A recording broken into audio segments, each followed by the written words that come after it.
When my beloved uncle and aunt died in a horrific plane crash, their lawyer dropped a bombshell that would tear my world apart. I was the sole heir to their staggering $32 million empire. My family's masks came crashing down that very moment.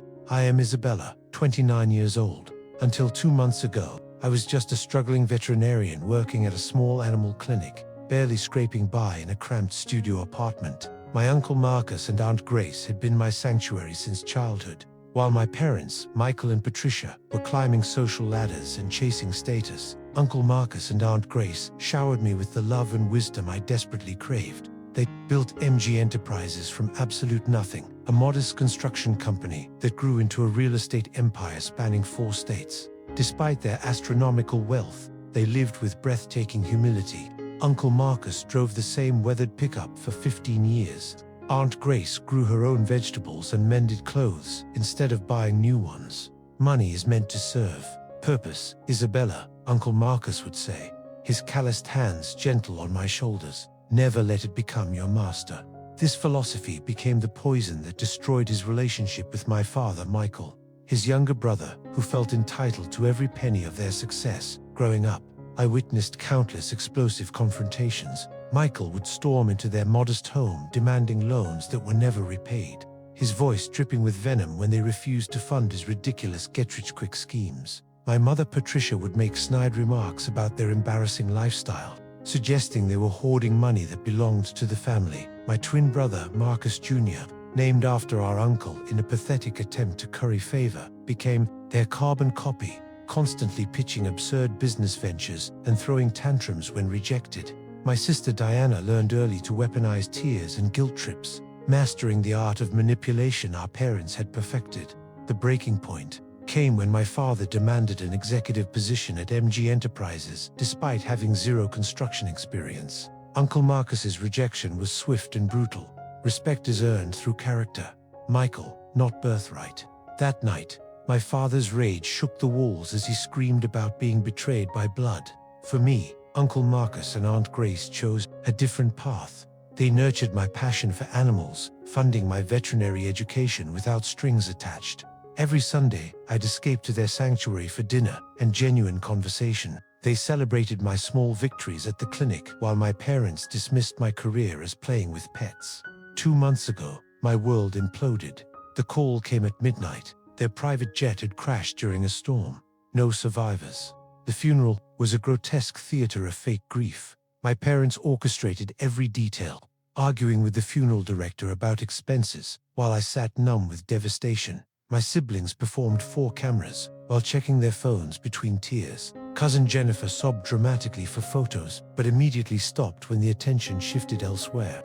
Cousin David lurked in corners, calculating inheritance possibilities with his shifty eyes. 3 weeks later, attorney Benjamin Clark summoned the family for the will reading. His downtown office felt like a courtroom as we assembled, me in simple black, them in designer mourning, where that probably cost more than my monthly salary. Benjamin's weathered face carried decades of legal battles, but his voice trembled with genuine emotion as he began. Marcus and Grace were extraordinary clients and even better friends.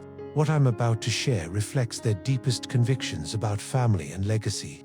The formal language dragged on until Benjamin reached the nuclear bomb. We hereby bequeath our entire estate, including liquid assets totaling $12 million, investment portfolio valued at $15 million, real estate holdings worth $4 million, and our controlling stake in MG Enterprises valued at $1 million, to our beloved niece, Isabella Marie Foster. The silence was deafening. My father's face cycled through shock, rage, and calculating fury. My mother's perfectly applied makeup couldn't hide her twisted expression of disbelief. Marcus Jr. slammed his fist on the mahogany table so hard, the water glasses jumped. "This is fucking insane," he exploded. "I'm the one who carries Uncle Marcus's name." Diana's mascara ran in rivers as she wailed. "What about me? I'm family too." My father snatched the documents, his eyes scanning frantically for loopholes. They were obviously senile.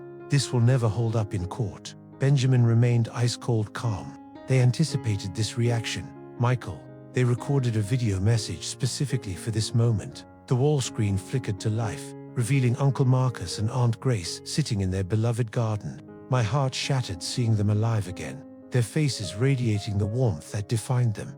Uncle Marcus spoke first, his voice carrying the weight of painful decisions. If you're watching this, we've passed on, and you're probably upset about our choices. Let us explain why we've left everything to Isabella. Aunt Grace continued, her gentle tone cutting deeper than any blade. Michael, Marcus Jr., Diana, we love you, but we've been heartbroken by your values for decades. You've treated us like ATMs instead of family, demanding money while showing no interest in our lives or well-being. For 20 agonizing minutes, they methodically destroyed my family's sense of entitlement. They recounted years of missed birthdays, ignored calls, and visits that only happened when money was needed. They praised my consistent love, my career choice based on passion rather than profit, my genuine interest in their stories and wisdom. Isabella represents everything we hope our legacy will become, Uncle Marcus said, his eyes directly addressing the camera. She used these resources to heal the world, not exploit it for vanity. When the screen went dark, my father erupted like a volcano. This is manipulation. They brainwashed her against us. My mother's approach was more serpentine. Sweetheart, you can't possibly manage this much money. Your father has the experience to handle investments properly. Benjamin interrupted with devastating calm. Before anyone considers contesting, you should know Marcus and Grace documented everything. They have recordings, emails, and witness testimonies spanning 20 years of your interactions. The meeting devolved into chaos. Threats flew like bullets, lawsuits, character assassination, family destruction. Through it all, I sat frozen, clutching the keys to Uncle Marcus and Aunt Grace's house, suddenly understanding that inheriting their fortune meant inheriting their enemies. That evening, my family demanded I come to their mansion for negotiations. The word felt like a trap, but I went anyway, hoping against hope for reconciliation. Their palatial home loomed against the storm clouds, all marble and crystal designed to intimidate rather than welcome. Inside, they'd arranged themselves like a tribunal, my father behind his imposing desk, my mother perched regally on her throne-like chair, my siblings flanking them like attack dogs. Let's be rational, my father began, his voice dripping false reasonableness. Obviously, Uncle Marcus and Aunt Grace intended for the family to benefit collectively. You'll sign over the estate to me as head of the family, and everyone gets their fair share. Define fair share, I said quietly. His smile was predatory. You'll receive 5%. That's still over $1.6 million, more than a veterinarian could spend in a lifetime.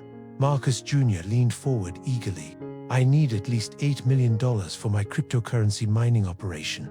It's going to revolutionize digital currency.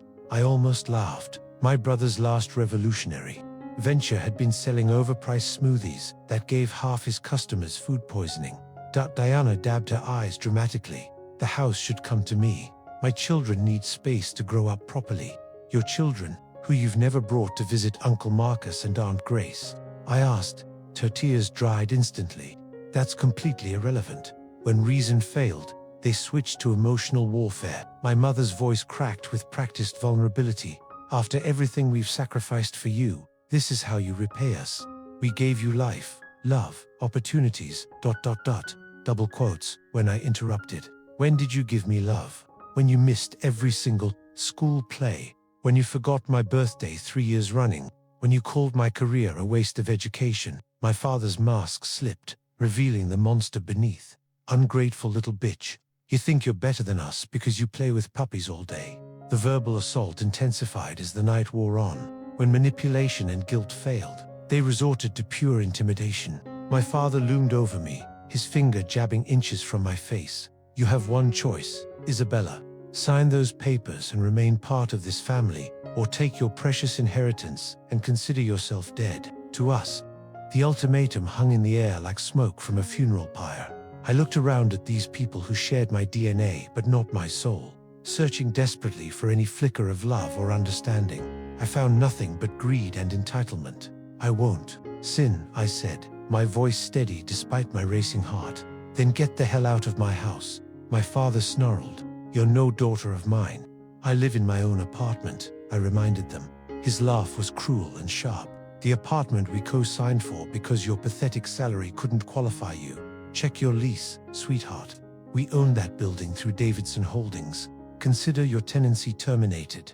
The blood drained from my face. They were making me homeless over money they'd never earned, never deserved. "You have 30 minutes to collect essentials," my mother announced, checking her diamond-encrusted watch. "Security will change the locks at midnight." 30 minutes to pack up a life they were discarding like garbage. I moved mechanically through my small apartment, throwing clothes and necessities into bags while they watched like prison guards. Every item felt like a piece of my heart being torn away. "You were always the mistake," my father said casually as I stuffed books into a box. "Her mother wanted an abortion. We only kept you because we thought Marcus and Grace might help with college expenses." The casual cruelty was breathtaking. My mother nodded from the doorway, her expression cold as winter stone. 29 years of investment down the drain. At least we know where we stand now. At the door, loaded with hastily packed bags, I turned for one final look at the people who'd given me life, but never love. "You might have millions now," my mother hissed, "but money can't buy family. You'll realize what you've thrown away." "I'm not throwing anything away," I replied quietly. "You are." I drove through the night in my ancient Honda, tears streaming down my face. I was homeless, family-less, but somehow free. The keys to Uncle Marcus and Aunt Grace's house felt warm in my palm, not just metal, but a lifeline to the only family that had ever truly mattered. Their house welcomed me like an embrace. Everything remained exactly as they'd left it. Aunt Grace's reading glasses on the side table, Uncle Marcus's work boots by the back door, the smell of his pipe tobacco still lingering in his study.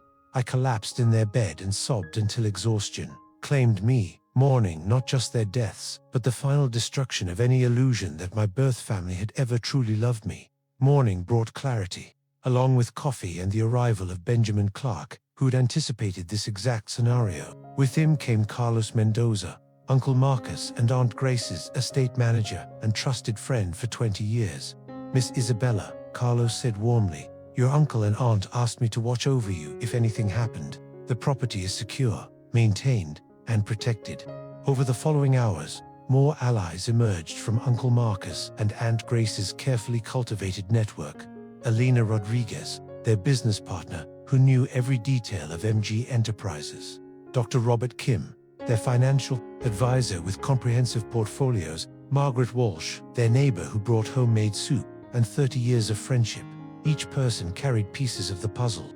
My uncle and aunt had assembled evidence of my family's decades of financial harassment, documentation of their own quiet philanthropy, and proof of their sound mental state when finalizing their will. They knew this day would come, Benjamin explained as we reviewed boxes of evidence. Every demand, every threat, every manipulation, it's all documented. The next morning brought the storm. My family arrived en masse, ready for war. My father led the charge, face twisted with entitlement and rage. Behind him marched my mother, siblings, and various cousins, all united by greed. But they weren't expecting the welcoming committee. Uncle Marcus and Aunt Grace had arranged. Judge Patricia Morales stood in the foyer, a woman whose daughter's cancer treatment had been quietly funded by my uncle and aunt.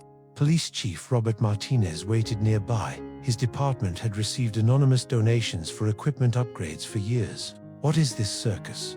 my father demanded, his confidence wavering at the unexpected audience. "This," Judge Morales replied coolly, "is a gathering of people who knew Marcus and Grace Alexander as they truly were, generous, wise, and thorough in their planning."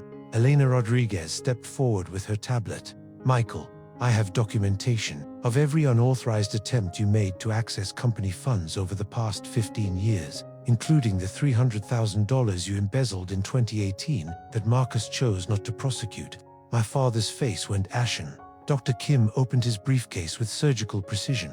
"I also have records of the forged signatures on investment documents and the attempted identity theft when he tried to liquidate their retirement accounts." One by one, Uncle Marcus and Aunt Grace's network systematically destroyed my family's position. Years of documented abuse, financial manipulation, and outright theft painted a picture that would annihilate any court challenge. Margaret Walsh, their neighbor, delivered the killing blow. "I have security footage of you stealing items after the funeral. Patricia, jewelry, electronics, family heirlooms, all while Isabella grieved alone." My mother's face crumpled. Marcus Jr. began backing toward the door. Diana's theatrical sobs became genuine panic as she realized their schemes had been exposed. "This isn't over," my father threatened, but his voice cracked with defeat. "Actually, Michael," Judge Morales said firmly, "it is. Any judge in this county would uphold Marcus and Grace's wishes based on this evidence. I'd advise against wasting more money on legal fees." They retreated like beaten dogs, their threats dissolving into pathetic whimpers. As their expensive cars disappeared down the driveway, I felt something unexpected, not triumph, but profound sadness for what could have been. 6 months later, I've built something beautiful from the ashes of family destruction. The Marcus and Grace Foundation for Animal Welfare has funded 3 new veterinary clinics in underserved communities. I've returned to practice, but now I can provide free care for families who can't afford treatment. Their house has become my sanctuary, filled with Sunday dinners for my chosen family, Benjamin, Carlos, Alina, and others who loved my uncle and aunt for who they were, not what they owned. My birth family still occasionally surfaces, always with hands outstretched. My father calls when his businesses fail. My mother reaches out when her social circle learns about the foundation. Marcus Jr. texts when his latest scheme crashes. Diana appears around holidays, suggesting family should be together. Each time, I politely decline. I've learned the difference between family and relatives. Family is built on love and respect, while relatives are merely accidents of genetics. At Uncle Marcus and Aunt Grace's graves, I finally found peace. "You were right about everything," I whispered to their headstones. Money didn't change who I was, but it revealed who everyone else really was. A gentle breeze stirred the flowers I'd brought, and for a moment, I could almost hear Uncle Marcus's laugh and smell Aunt Grace's apple pie. They'd given me more than money. They'd given me the strength to stand alone and the wisdom to recognize real family when I found it. The inheritance revealed true colors indeed, but it also illuminated something more precious than gold: the unbreakable bonds of chosen family built on genuine love rather than genetic obligation.